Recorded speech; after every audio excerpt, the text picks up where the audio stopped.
Orie ọma nụ ụmụ ọdịnala Igbo, asị m ka chi taata bụ orie ritere anyị ihe ọma ma ripere anyị ihe ọjọọ. Asị m na anyị ga-ejere obodo na-ada obodo, onye chụbara anyị ga-adariri. Onye si n'ofere anyị na-atụ osisi ọbụla fere anyị na-atụ ufere na ufere ya amapụ ya ọnụ. Asị m onye fere anyị lụta nwa ya nwụrụ anwụ na ọzọ ya anwụ. Onye ekecha ihe ọjọọ ya eme anyị ya ma onwe ya.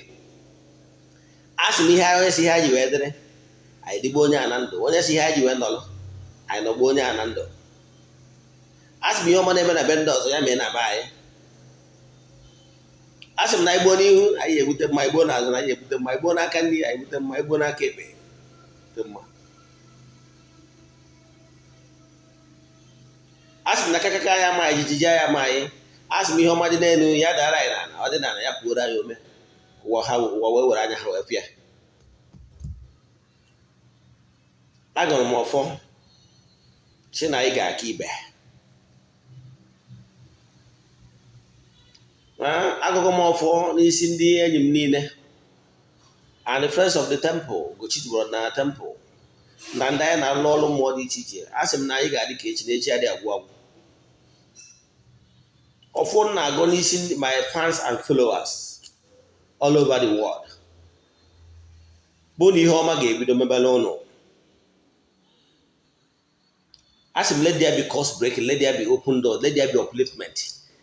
Ndị ife ha na-eme were emeta ego adị akwụ ụgwọ ya kwụba ha ụgwọ. Ndị niile na-alụ ka elefant ha dịwe ka elefant. Asịrị m ka alụsị ka elefant erie ka ọkụkọ ka ọ kwụsị n'aha Chukwu okike nke pụrụ ime ihe niile. Na-akpọkụ ndị anjelu nke Chukwu ndị na-ejere Chukwu na mmadụ ozi. Akpọkụ ọrụ mmụọ na ndụ mmụọ ndị niile tụrụ ụtọ na ọdịnala Igbo.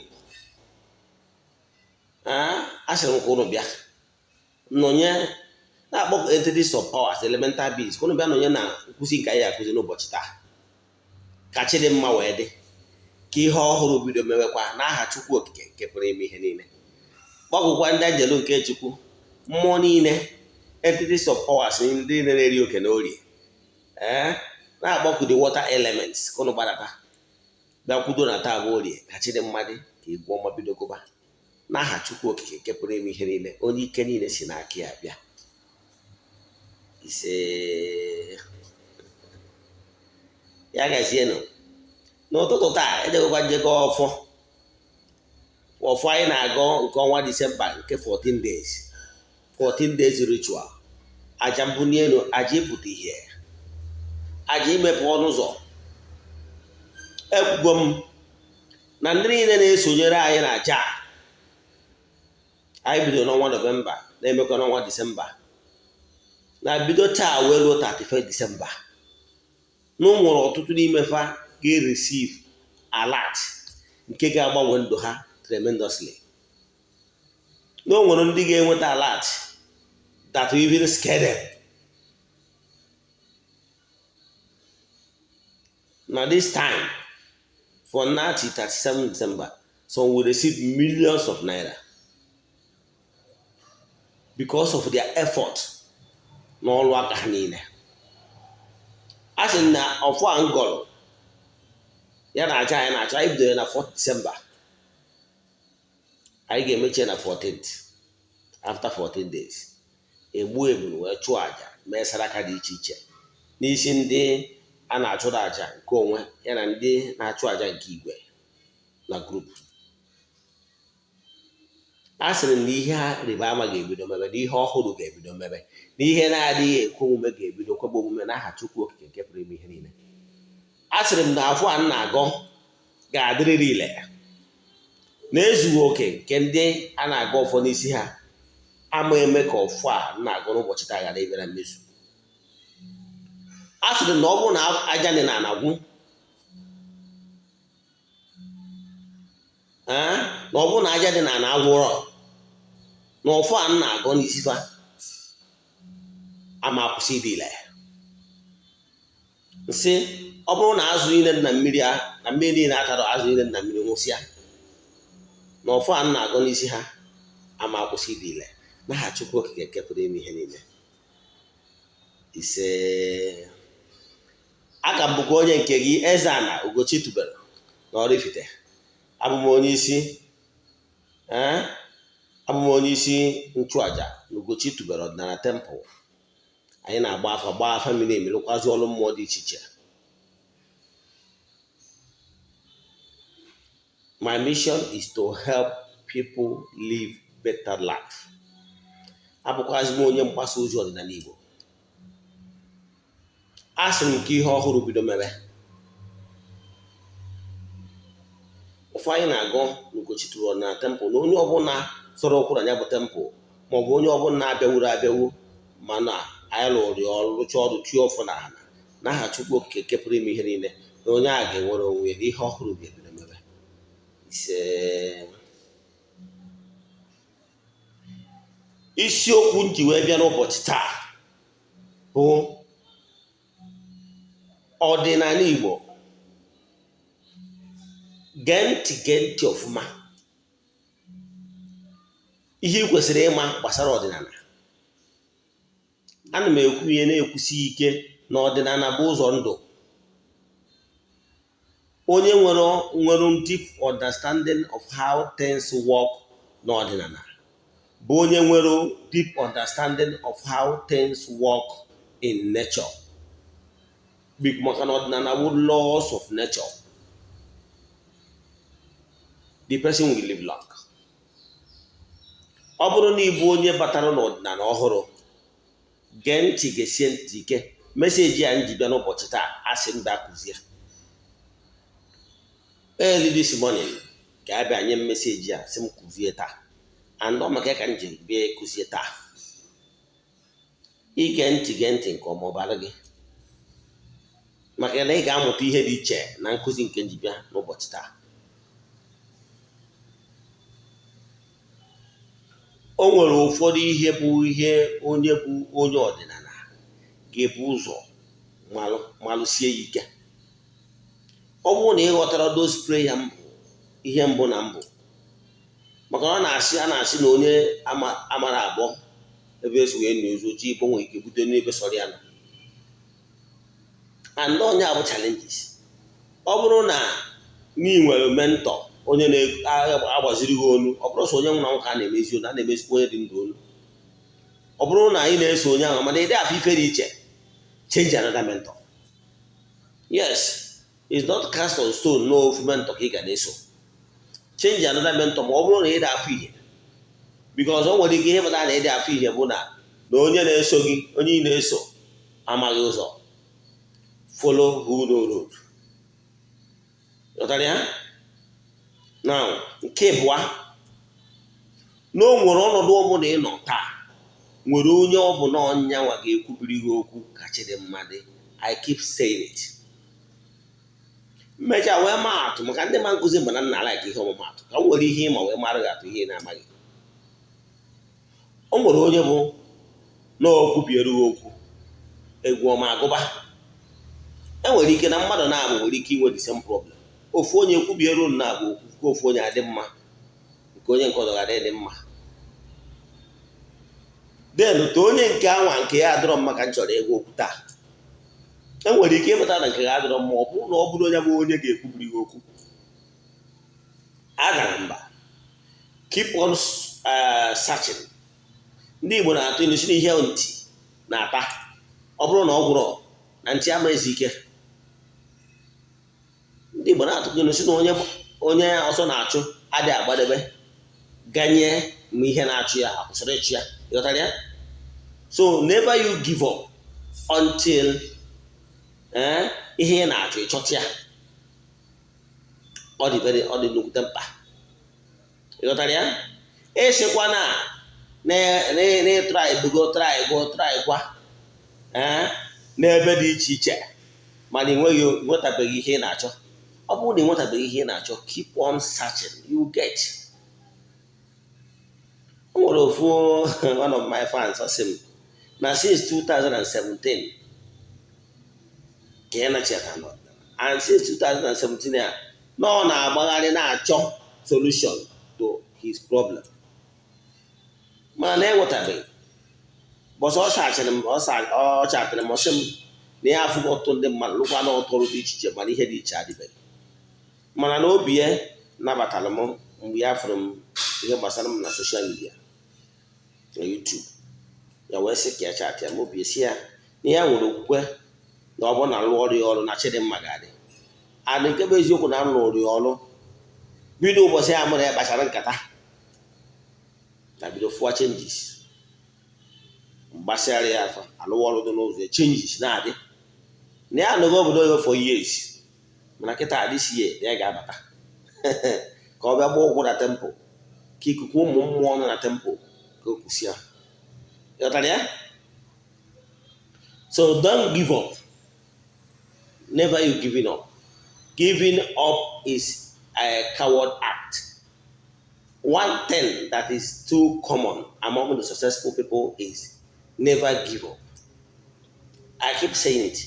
If you are not getting results since you return to Ordinana, it's either you have not been doing the right thing, yes, or you have not done the right thing consistently enough to create results.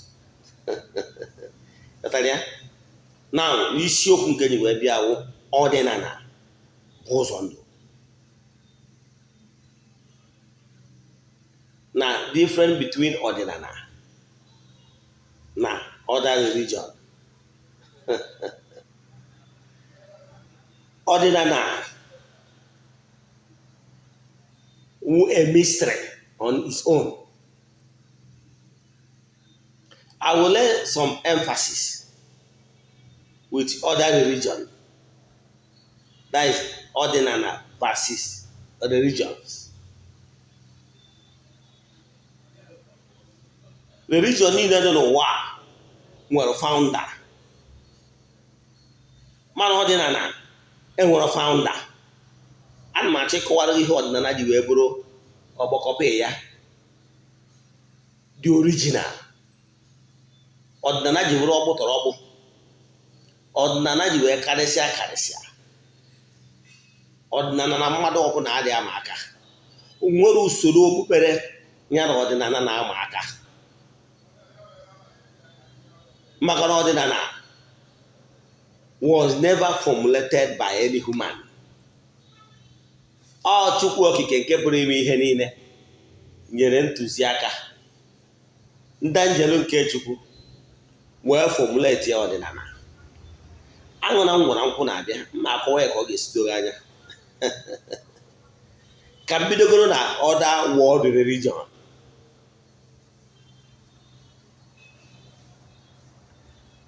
E nwere Catholic faith nke according to the Roman Catholic Church,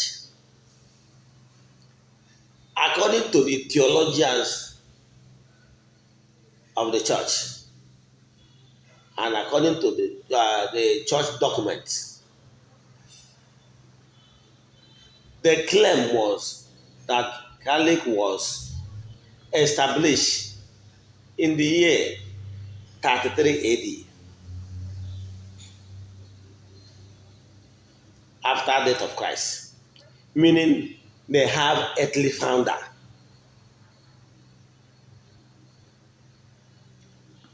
Yes, but the truth of the matter is that the church then, Jesus Christ on his own, did not establish a known religion. Kama, ndị na-eso ụzọ ya bụ chi ndị ụka ọbịa a sị na ndị a bụ ndị na-eme ka Kraịst bụ chi nke ndị ụka ọbịa. Then mana onwere ka o si wee establish the way it is now with doctrine and traditions of Roman Church. Mana emesịa, the Roman Church nwee visible head.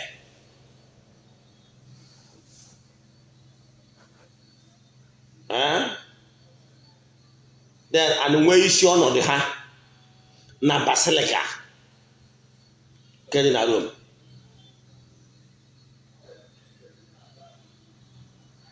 Then, going with various councils of the church, how were so many degrees? How many spread? How many establish? Huh? One of the degrees, Howell, both the council of Ephesus, where they decreed that Mary, the mother of Jesus, is the mother of God, the Theotokos. That is for Roman Church. So Roman Church has founders, the early fathers, that found the religion, the religious body. The same thing with Anglican Church. Started by Henry VIII, the former king of England.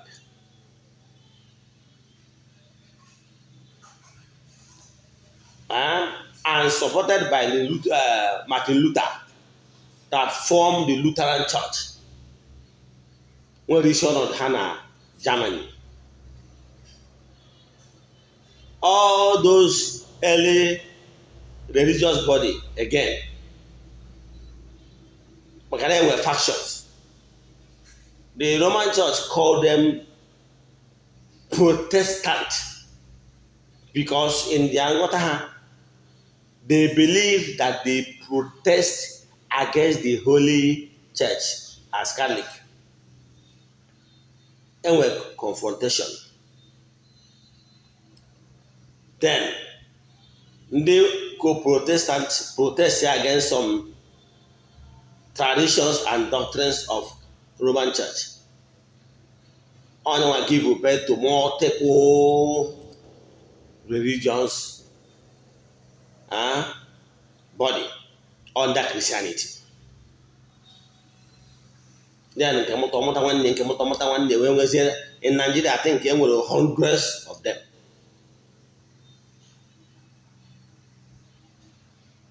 Then abịara ka m bịa Georgia nke ọbụla mana ọgụ nwa ihe m bịara ka m mepee gị anya ka iji zi aka gị kpọọ rizọt ghọtara ya so ị na-achị kụwara gị dịka onye ọdịnala n'ihi kwesịrị ịma ebe ntọ na anasị bido then iji isi aka gị wee kpọọ rizọt ebe ị kwesịrị ịkwụ mmadụ na ebe ịkwụ ka ebe ị kwesịrị ịkwụ. Then after the first protest, and with all the other fraternities, brotherhoods, and the adherents in so many fraternities. Under the Roman Church, we went down about Freemason. They rise. Both the rise and fall of Freemasons and rest of them. And we have so many fraternities. We were so many bringers of truth. But each bringer of truth is coming for the benefit of his people. I keep saying it. That Jesus, the Christ, came to preach message of love to his people. He did not come for we Africans. He came for his people, the Gentiles, Europeans. That is why he did not evangelize in any part of Africa. His message is purely for the Gentiles. Even his early missionaries, he only came to Africa dịka obere nwatakịrị abụọ na-agba ọsọ n'Egypt. Mana mgbe o toro, o chighakwara na ana nke a mụrụ ya maka na ọ bịara for his people. go preach a message of love to his people. And in fact, he died to defend the message he brought to his people. Even when after flogging him, ọ sị agwụ ya ya kwụsị ikwu, ọ sị na ya ya ekwu maka na ọ bụrụ na o kwuru ịma na the purpose of yanwe ịbịa imepe ndị be ha anya has been defeated. So he's a Messiah for his people. E nwere other so many bringers of the truth to each race. For the Indians, and with Buddha. Buddha is a messenger. Buddha is a bringer of truth for his people.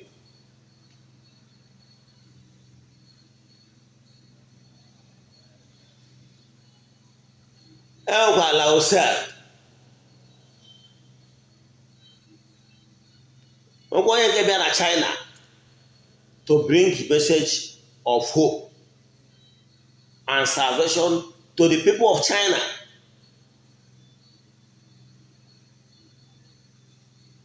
Enwekwara Muhammad, onye nke bịakwanụ bring the message of hope and salvation to his people of the Arab people.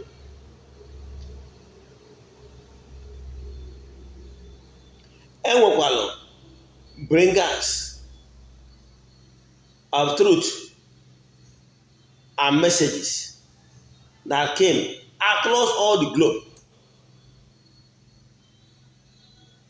I will not mention the all, but I will mention few.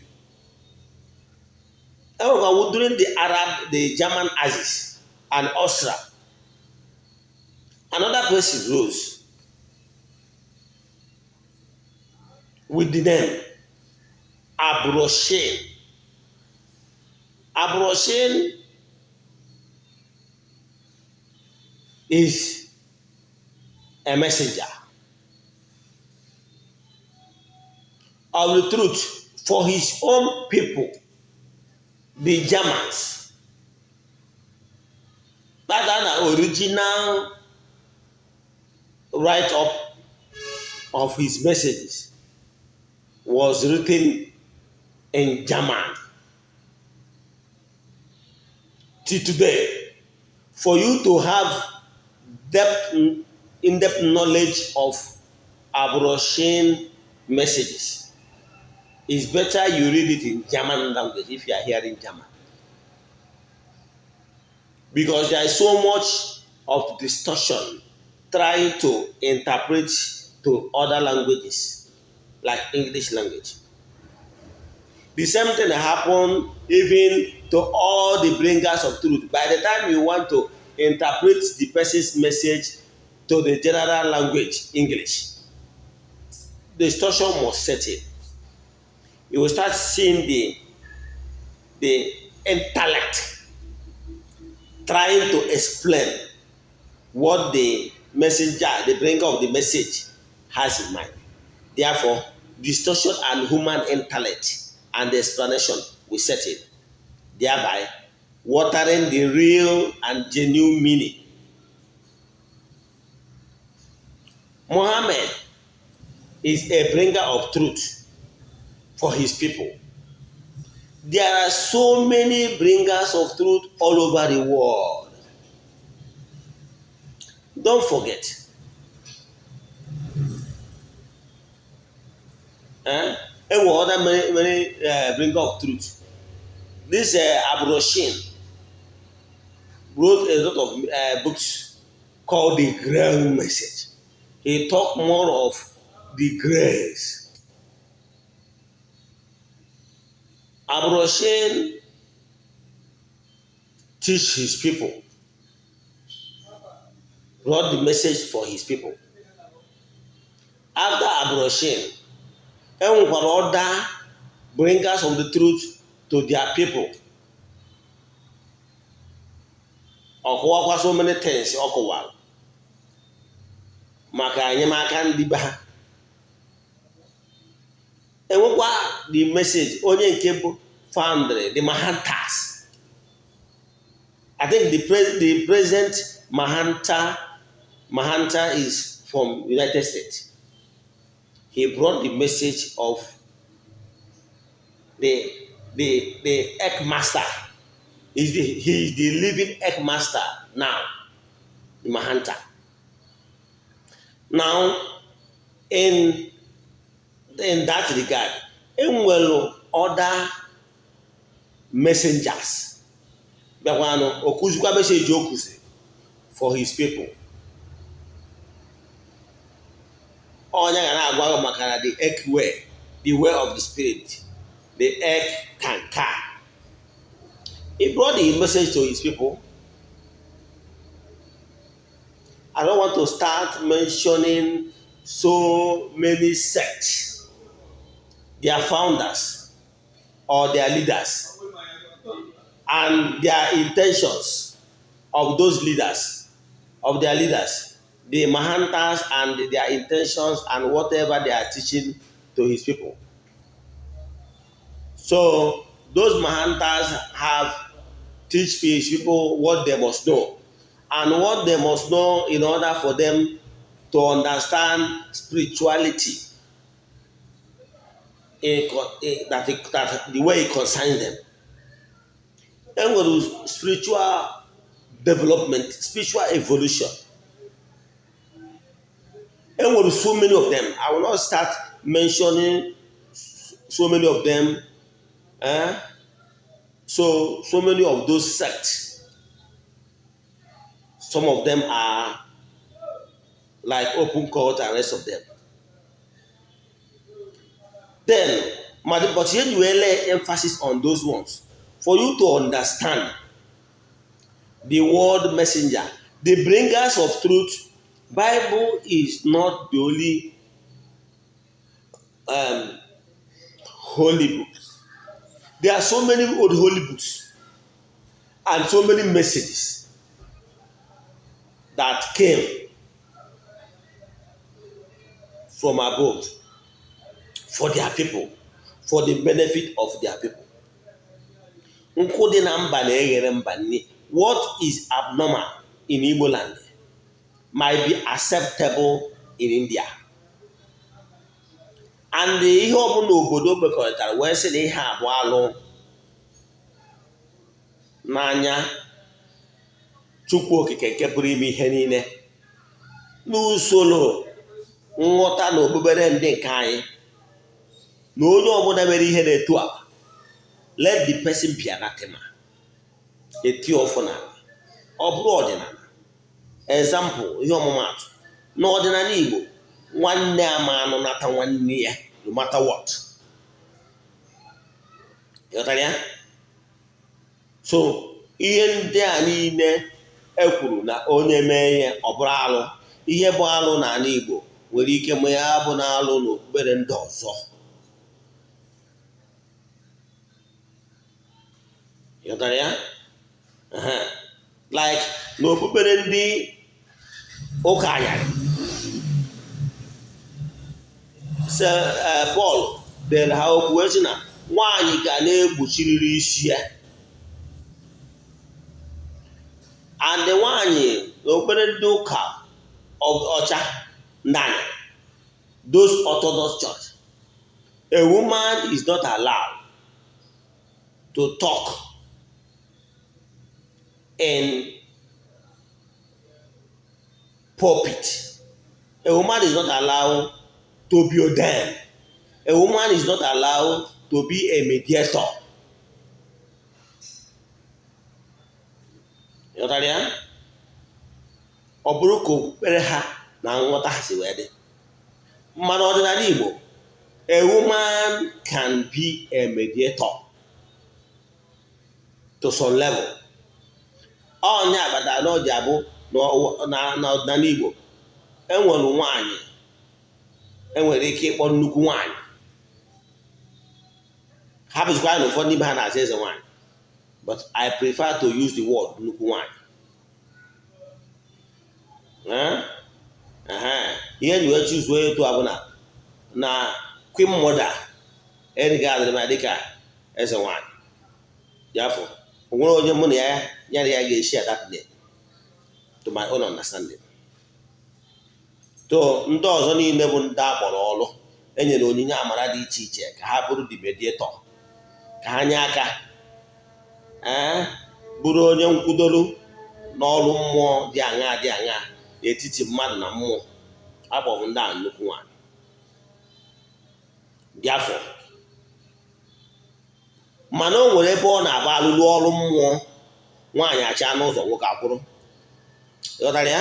Enwere ọrụ mmụọ example ka mmadụ ga-atụ, ọ bụla afa niile ka nwaanyị ga-agba. Example, ọ hịara ahụ inweta nwaanyị bụ dibịa na-agbara arụsị afa, daiz arụsị obodo ka ndị ekwu, ọ bụrụ nwaanyị ga-agbara ya afa. Ịghọtara ya? Nke bụa, enwere ụfọdụ ọrụ ọdịnala ụfọdụ nwaanyị ama alụ. Example, ịdụ ana ngwuru nwaanyị ama alụ ya. Nwaanyị iri install ọdụ ọmụmụ dị na ngwuru emere mmebi nwaanyị agha eme ya. Nwaanyị ama alụlụ mmadụ agwụ and so many other things. Ịghọtara ya? Ekele ọlụ eke, o nwere ụdị eri ya ha ga-emeta, nwee dị eri ya bụ na nwoke ga-emeriri ya, maka na ndị Igbo na-atụ nsu na nwoke ebu n'afọ bụ nne ya okenye. Ịghọtara ya? Ọnya batara na ụfọdụ ọrụ mmụọ ihe ụfọdụ na mmụọ asị na nwaanyị adịghị, ụfọdụ ọrụ mmụọ ụfọdụ asị na nwaanyị adịghị eri ka nwaanyị adịghị eri nka. Ekele ọrụ eke na chighatazie na ya bụ religion bụ taiji usoro the living pattern, way of living of a people. That is ọdịnala. Ka ngwazi ihe ọdịnala ji wee bụrụ ọdịnala karịcha. Ọgwa mbịara kịta wee gosiala ụnụ ọdịnala, that is the world religion, ọkwa eziokwu. Gwasịa gị that all of them was found by a human. Ịghọtara ya? Ịbụrụ onye Igbo nwebe aṅụrị ebe ị nọ na, maka na ịbụ onye so na mba dị nsọ ndị Chukwu okike ji aka ya wee ghọtara onwe ya.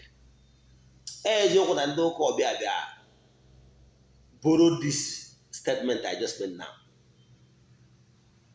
Anyị bụ ndị Igbo, ụmụ Afrịka in general, anyị bụ mba dị nsọ ndị Chukwu okike ji aka ya wee ghọtara onwe ya. Civilization started in Africa. Mark my words. Igbo race have been in this part of the world since about 300 AD. Sorry, 300 BC. Igbo race, we are here even before the birth of Christ in Israel. O nwere ofu mmemme a na-eme n'Igbo Ukwu. O nwere ndị na-egwu foundation wee gwupụta aka na ụmụ ihe ndị a na-agbawa onye chiri echichi na-agba, wee gwupụta ya na foundation. Mgbe a na-emezi ya gbara archaeologist ka ọ bịa analyze ya ihe ndị a, wee chọpụta na ihe ndị a have been in existence for thousands of years. And ihe ndị egwupụtara na gosiri na ọ bụ ebe ndị Igbo enwere ike ọ bụrụ ebe emere mmemme ọdịnala. O nwezie ka aka anwasị wee banye n'ime ana, maka ụtọ na aka ama adịghị ele. Wee gwupụta gosi na ndị Igbo have been in existence. And according to Igbo history, Igbo have been here 300 BC. I don't can talk about the history of how we migrated to this part of the world. But the chọrọ ịkọwara gị bụ na ọdịnala Igbo, ihe ndị Igbo ji biri, enwere founder.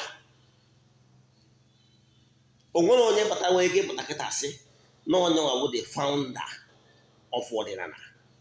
ọdịnala ọkpụ tọrọ ọkpụ, usoro ndị Igbo si ebi ndụ from time immemorial. So nobody can claim to be the head of ọdịnala Igbo. Ọdịnala Igbo bụ a living culture of our people. All world religion have founders. Mana ọdịnala Igbo does not have a single founder. Onwere onye ị ga-eme m n'ọnyanwa bụ the founder of ọdịnala Igbo. Are you surprised? Mana eziokwu. Ihe m na-achọ ịkọwara nkọwachara ihe nọ na ige ntị ka ịmụta ihe na ya. N'ọdịnala Igbo, emego m a lot of research, sonyekwazie n'otu ọdịnala dị iche iche n'ala Igbo. Chikwu ọzọ ka ọzọ ana n'Oraifite. Echefukwala na eche ịkpọrọ m aha n'isi ya akpọ Ogbuefi Eze-Ana Ugochitubelu. Maka na egbugoro m obodo efi ndị ọzọ nọ n'Oraifite wee bụrụ Ogbuefi. Ana m egbugbo efi egbu, mana efi nke a m gburu na Disemba 1 m mepere ụlọ bụ efi nke e nyere ndị nze na ọzọ na Oraifite. Ọnya ka ọ ya bụ igbuo eburu ọfishal Ogbuefi obodo ma ghọtara ya.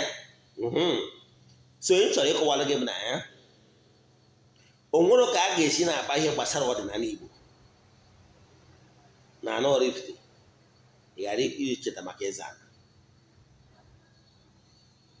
So ọ bụrụ na na-ekwu ịṅa ahụ ntị, because a na-ekwu ihe gbasara ọdịnala abụba an authority by the grace of the Most High. Echi na ka ilie ga pasọ nsị gị ma ọ bụ onye nwasị gị, onye a na-asị gị ọ bụ onye ọdịnala, oji ofe ọdịnala, kedu ihe ọma ọ na-ekwu? Na tabanụ na ọdịnala bụ ụzọ ndụ maka na-ekele ọrụ eke. Ihe m na-achọ ịkụwara gị bụ na ọdịnala Igbo gba ọkpụ tọrọ ọkpụ etu ndị Igbo si ebi ndụ. Na mgbe ekekere ụwa kechara ụwa, through the forces of nature, o wee nye ntụziaka ijikọrọ onwe gị kedu ka ndị Igbo si wee malụ etu a ga-esi rụọ ụlọ. Mgbe mmadụ bidoro develop ba, who taught man how to build house? Gwa mmadụ etu a ga-esi na a ga-alụ bed akwa ebe ndina.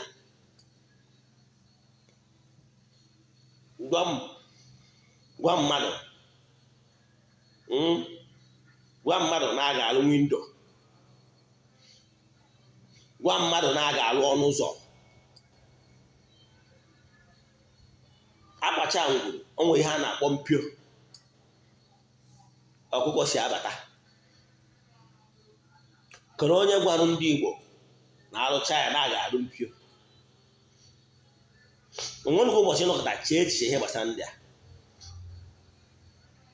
Kere onye gwara ndị Igbo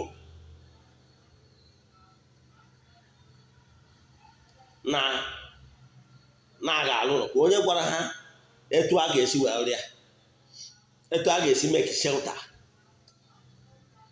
Ka onye gwara ndị Igbo na ihere etu a na-ewere ogbere akpụ na-agbanye na obuo ọmịta akpụ ahụ ayọọ ya ayọọ ọ bụrụ kasaba, na etu a ga-esi wee esie ya erie. Ka onye gwara ndị Igbo na-eri eri, enwee nwee other many species of ede. Nwekwa nke a kpọrọ ede mmụọ, asị na nke a na-ada eri, sị na nke a na-eri eri. Ka onye gwara ndị mmadụ na-eri na enwere bitter leaf, na-enwere ọha, na-enwere nda, na-enwere nke a ka a na-eri eri, nke a ka a na-eri eri, nke a bụ nke mmadụ na-eri, nke a bụ nke eji arụ ọrụ mmụọ. Ka onye gwara ndị mmadụ na-enwere mgbọrọgwụ, na onye ahụ na-aya malaria na-eme, na-enwere uburu inu, na-enwere nke a, na-enwere nke a, weta nke sie ọ bụrụ ọgwụ malaria na-aṅụ. Ịnọkọtago chie maka ya. Ọ na ịmara na enwere ndị anjelu nke Chukwu, the forces of nature, ndị tọrọ ntọala Igbo ndị nna nna anyị ha that they have direct conversation with elements. Ịma na ha most of them na-afụ the elements. A na-adị ahụ na-enu nke a Chinedu ame a na-akụziri fa onye mụtakwa nwa okụziere o wee si aka fere aka wee luo anyị aka. Ịmara ị ga-adị koro onye na-akụzi ihe niile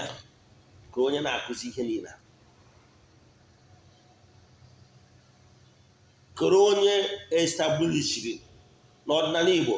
Enwere onye bụ spring leader, enwere onye ị ga-asị n'ọdịnala Igbo a nọ na-abịa n'ọnya ma famịlị ya. O nwere onye ị ga-asị n'ọnya mere establish etu ọdịnala. A ga-amụ na o nwere ihe dị iche n'ọdịnala Igbo, nwee ihe dị iche n'omenala Igbo.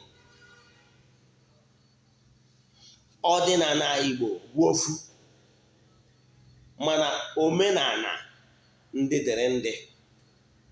Example, ihe anyị wụ ndị a na-edo na-eme dịka omenala nwere ike ịdị iche n'ihe ndị a na-akpụ na-eme, ma ọ bụ ihe ndị Agụata saịdị na-eme, ma ọ bụ ihe ndị Igbo na-eme. Omenala ndị dịrị ndị.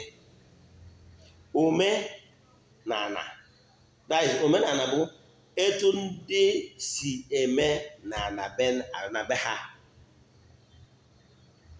Nkwekọrịta ndị okenye nọ n'ala ebe ahụ kwekọrịtara wee si na-etu a ka anyị ga-esi na-eme na be anyị, mechaa wee tie ọfọ n'ala mgbe gburugburu.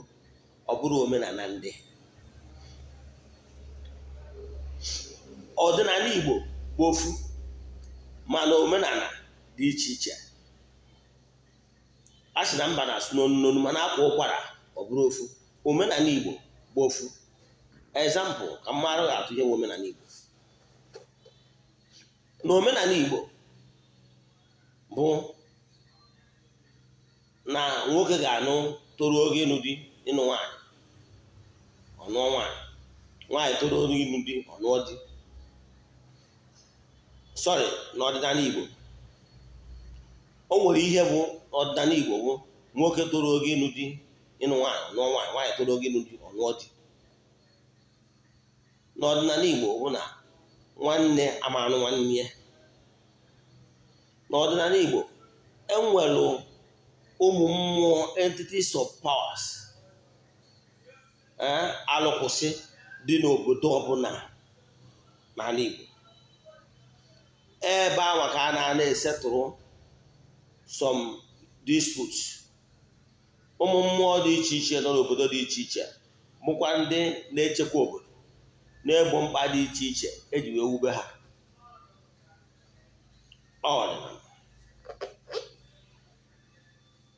Ọdịnala Igbo bụ na nwaanyị nwoke bifo ije duru nwa mmadụ asị na nwunye gị n'ihi ga-eme ego n'isi nwaanyị.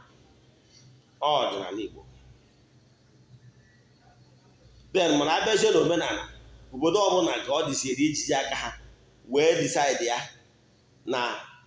na abịaziere ịlụ di na nwunye ahụ bụ omenala Igbo. Ọdịnala Igbo na omenala befasị na ha ga-ana 1 bottle ma na ha ga-ana 2 bottle ka abụzi omenala dị na be ha. Mana ọ bụrụkwa na ha ekekọ nwaanyị di, ha ga-emie nke a bụ ọdịnala Igbo. Mana ego na a ga-anazi na mmanya ma ọ bụ erimeri sienu dịziri omenala ọbụla obodo ọbụla ka ha jiri aka ha wee kwekọrịta dị onwe ha na ihe dị etu a ka ha chọrọ. Ọdịnala Igbo bụ na mmadụ nwụọ na-aga enyi ya.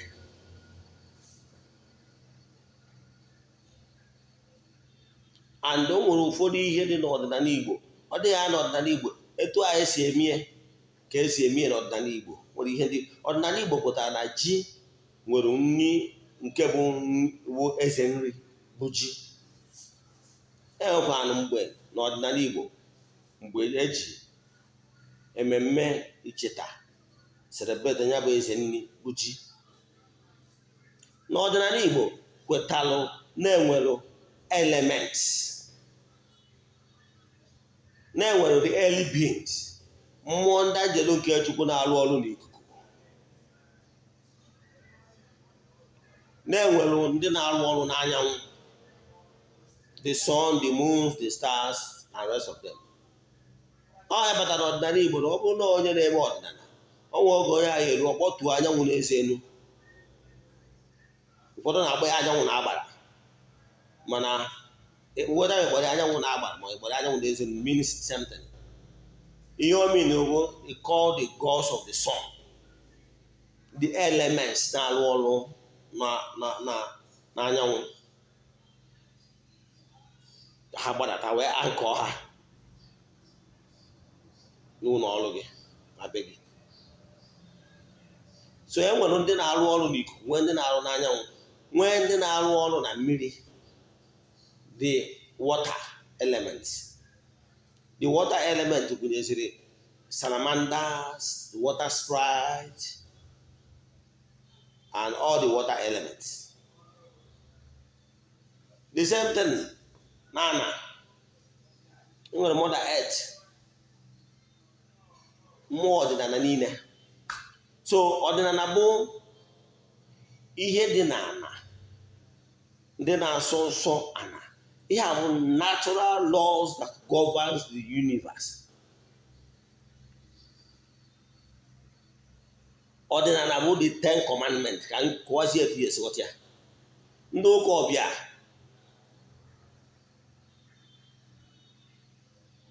Chukwu okike nke pụrụ ime ihe niile ewu ofu,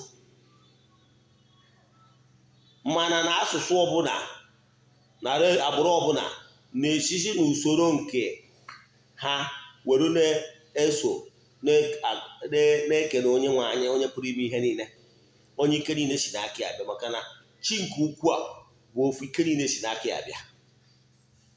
Mana metọdụ ndị ọbụla si ejekwurie bụzi ihe dị iche. Ọnọdụ onye si na ya chọrọ ije Lagos, ị nwere ike iji saloon ka wee je Lagos, ị nwere ike iji bọs, ị nwere ike iji rosary, ị nwere ike iji 911, ị nwere ike iji trailer, ị nwere ike iji plane. O nwere ndị na-use shorter method, mana ihe niile awa ihe niile na-eje Lagos. Ụtara ya? So Chukwu okike a ofu. N'ala Igbo anyị kpọrọ ya Chukwu okike nke pụrụ ime ihe niile. Ụtara ya? Ndị ụka ọbịa pụtakwara wee kpọọ ya n'ọnya Almighty Father. Etu a ka ọ dị. Then ndị India kpọrọ ya Bhagwan, chi nke karịchara chi nke niile. Ejekwa na Jizọs ndị ụka ọbịa kwukwa that we are small gods. Ndị Igbo na-ekwu okwu gods of the land. Ọdịnala Igbo kwenyere na mmadụ na-anụ ụwa ọzọ. There were so many things in ọdịnala Igbo in every part of Igbo race. We call it ihe dị etu a. Mana na-etu nwezie nke ndị na-eme na be ha bụ omenala. So ka m concentrate ya na ihe gbasara ọdịnala Igbo. Ọdịnala Igbo bụ ụzọ ndụ. It's the way of life of a people. Ọdịnala Igbo recognize idewe iwu nke Chukwu, what the laws of nature, the 10 commandments. 10 commandments simple means ihe ahụ ị na-achọ ka eme mmadụ, ka ihe anyị na-achị emere gị emere mmadụ. Iwu nke Chukwu nke mbụ, abụ m na Chukwu gị na-enwe na Chukwu ọzọ belụsọ m. You cannot have any other God you are worshiping beyond Chukwu okike nke pụrụ ime ihe niile. Ekwuo m na ọdịnala, ndị ọdịnala bụ Chukwu okike nke pụrụ ime ihe niile. Ọdịnala bụ ndị na-ejekwu Chukwu okike site n'ụzọ natural laws. Anyị enwere mediator n'ụdị ka enwee Jizọs onye anyị na-ayọ n'aha ya, etu ndị ụka ọbịa. No, we communicate. Na-ekwugasị m na m na-ekwubi okwu n'aha Chukwu okike nke pụrụ ime ihe niile. Enwere middle person na-ayọ n'aha ya. However, ihe enwere n'ọdịnala bụ ị nwere ike to be at peace with other elements. Maybe build ihe mkpọrọ personal relation PR with them. That does not mean they are worshiping them. Ọ dị ka example ka mmụọ atụ dịka ndị ma nkụzi mara nna like him out. Ọ bụrụ na m na-achọ a contract na Abuja, wee fụ a minister, maybe he's from my place, wee si ya honorable minister kerecha ya ọsụma bịara sort of yes si ya honorable minister na nwekwanụ interest m nwere na project dị etu a ma submit go my quotation ya biko ya nyere m aka ka m nweta ihe dị etu a. Did I worship him? I did not. Ihe mere personal relation ahụ m build na wutinye nwa over time ka anyị wee bring ya my matter to him ka o nyere m aka ka m secure that contract. Maybe enwere m ekwe ya nkwa na m secure this contract na m megburu ya egwu. Ịghọtara ya?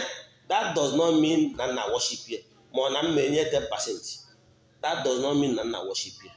Kama na ihe nyere eji m personal relation build bụ wutinye nwa na-ayọzi ka o nyere m aka ka m nweta ihe dị etu a. So call them elemental beings. Ndị ichie entities of powers bụ alụsị n'ụlọ ebe dị iche iche anyị na-agbakwuru. Is for them to help us and intercede on our behalf. The way ndị Catholic ji akpọ St. Gabriel, St. Anthony, St. Paul yọwara anyị ayọ. The way ha ji asị Mary yọwara anyị ayọ. Ịghọtara ya? Ndị niile nsọ niile a onye agha gbọrọ does not mean na worship ndị nsọ niile a. No. Kama ihe ọ na-ayọ ọgwụ ka ha nyere ya aka. Ọdụ ka o nwere mgbe m na-arụ project. That project m na-arụ, onye na-alụ m ọlụ na-alụ ya ọlụ lụkọta ọlụ awa onwe abụọ gbalụ adịrọ mma obi wee gwu ya na o mejọrọ m. I don't mind mgbe ọ bụ anyanwụ agwa ọ nara m kpọta onye ọzọ onye ọdịbịa finish ya bụ ọrụ mana n'ime onwe ya ọ na-efi ụlọ ya mejọrọ m. O ji kpọrọ ndị mmadụ buru mmanya kpọrọgasịa ndị ma enwere ike isi ya. Ọ na-abịa kpọrọ eze mmụọ chief priest our deity last bụ the oldest man in my clan kpọrọgasịkwa some of my friends. Anọ m on Sunday etu a ha wụcha be m bụrụ gbata emere ha gate abata ha bụrụ ma mmanya m ihe niile njụ gịnị na-eme o wee okenye anyị wee sị m na ọkpọrọ onye dị etu a n'ofiri na o mejọrọ m. O wee bịa yọọ ya si ya biko ka ha dutie with friends ka ha bịa yọọ m maka mmejọ dị etu o mejọrọ. Ihe dị etu ahụ o mere ihe o ji kpọrọ ha bịa bụ ka ha nye aka wee intercede ya maka na ọ mago na asụsụ ya bịa na o nwere ike meme gere ya ntị. Ịghọtara ya? Ọ ihe anwa ka elemental beings mgbe a na-asị align with forces of nature, align with ya chi onye ụwa bụ ya agaghị na nje, align with ndị ichie ebe nne gị na ndị ichie ebe nna gị, align with ndị mmiri gị, align with mmụọ niile ezumezu mmụọ niile na ngwurube nna gị. Ọ ka gị na ha dị na mma ka ha nyere aka maka na ọha nwa bụ anya gị na mmụọ ka ha nyere aka wee na-asị o na nwa a dị respectful na nwa a biko si nye aka ma erie ihe ka ha nye aka mara ebe a ga-eburu ahịhịa gị wee buje na ana mmụọ ka e wee za gị ekpere. Ịghọtara ya? You are not worshiping them. So ọdịnala bụ natural law that governs the universe. The Almighty may establish even before the birth of Christ. Ndị ụka ọbịa ijebụkara akwụkwọ akọrọ na akwụkwọ ndị ụka ọbịa na agba ochie Chukwu okike nyere Moses the 10 commandments, the way of life. Wee sị ha unu enwena chi ọzọ belụsọ m. Wee sị ha nke ọzọ ga-egbu n'ọchụ igbura mmadụ ibe gị, ijekwuna nwunye mmadụ ibe gị, ịgbawa na mmadụ aka ike wee nara ya oke dị anyị si n'ori, and so on and so forth. You know all the 10 commandments. Ihe niile ha bụ iwu ọdịnala. Kama eme ebe ndị mmadụ ji agba ọsọ ịnọ ọdịnala nwere nsọ mana ijebe oke ọbịa ị nwere nsọ ọsọ nwunye mmadụ idina bọsị sọrọ ụbọchị ihe nyeta oriri jekwu ụbọchị emenụ nke akwara m ike dinere nwunye mmadụ nka wesịbe nna ya na-egwe ekene mmanya nka ihe a nga imezikọ nye ụbọchị ọzọ n'afọ na na mmụọ nsọ ọkụ aka pụọ ụbọchị ọzọ imechikwa. Mmanụ ọdịnala na-egbu mmadụ ọdịnala nwụ n'imeju ana ịmara na onwe ka ị na-eme ọdịnala ọ batara n'ihe ọ bụla a na-eme n'ọdịnala na a na-echi gị ọzọ. Ana m ekwu maka ndị na-echi ọzọ ndị ụka, ana m ekwu maka ndị na-echi ọzọ ọdịnala. A ga-asa gị ile mana ụka metịrị na-agwọtọkwa everything.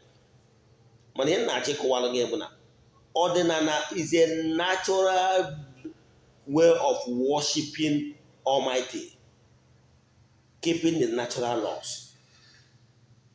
Keeping the natural laws. Ọdịnala ya agwa gị ihe ị kwesịrị ịma na ihe ị kwesịrị ime. Live an upright life. Ikwekwa n'aka mmadụ bịa na-egobi gị ka ị wee kwunyere ihe n'ihe ịma na ọ bụ asị.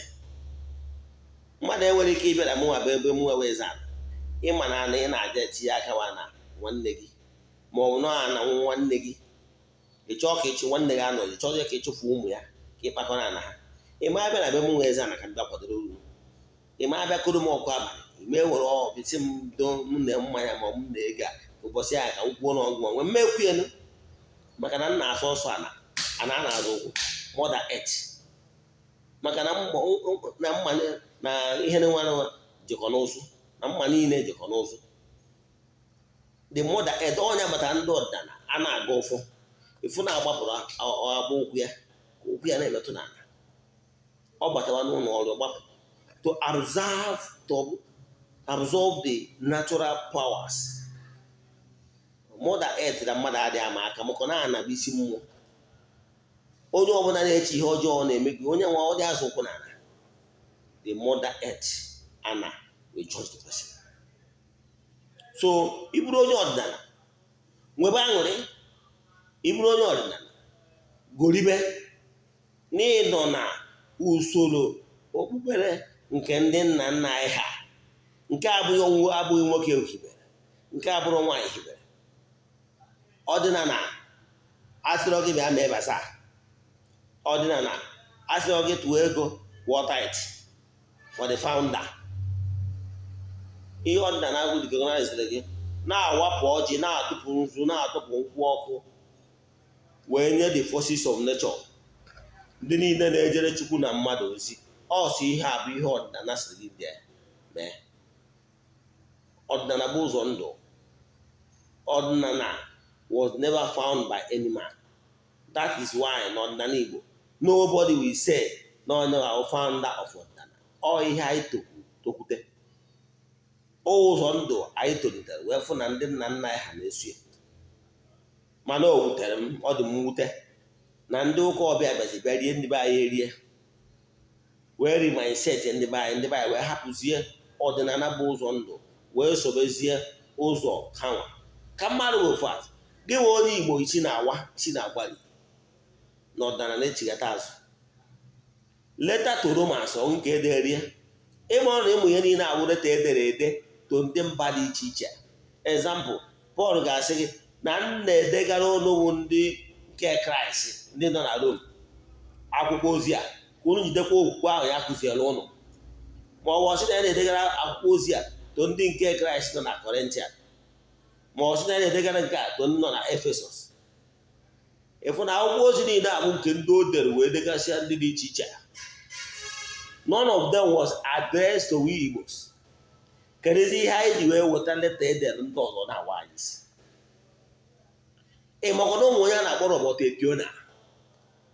Robert Etiona was an Englishman, the printer that divided Bible, New Testament into chapters and verses for easy access, so that mmadụ wee nwee ike wee chọta particular place ị na-achọ na-atụfughị oke mgbe.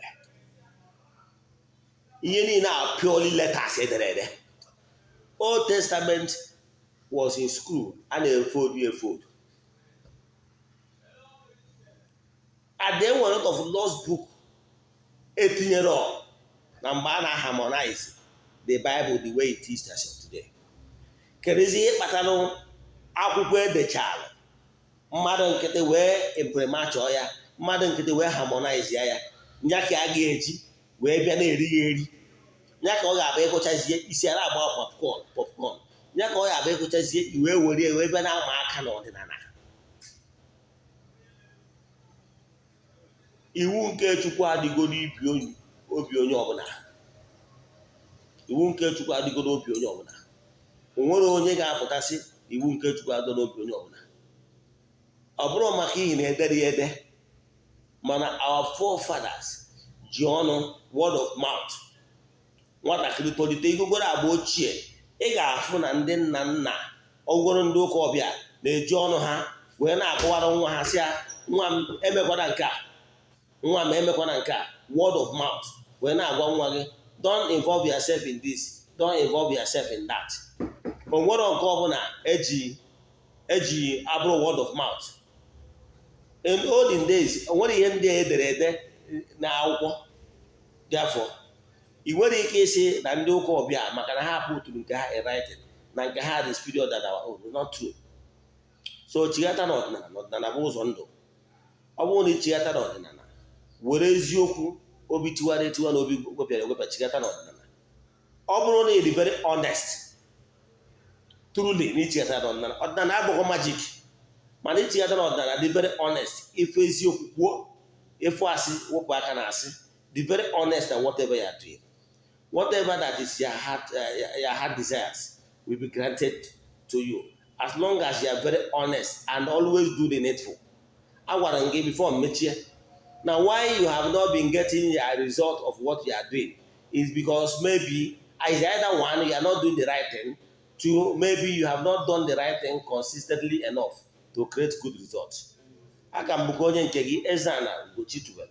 Ọ bụrụ na o nwere ajụjụ ma ọ bụ ihe ọbụla ịghọtara n'ihe nkụzi a nkụzi taa gbasara ọdịnala Igbo, send ya message na WhatsApp 08057837672. Eze-Ana Ugochitubelu bụ aha m. Ya gaziere unu.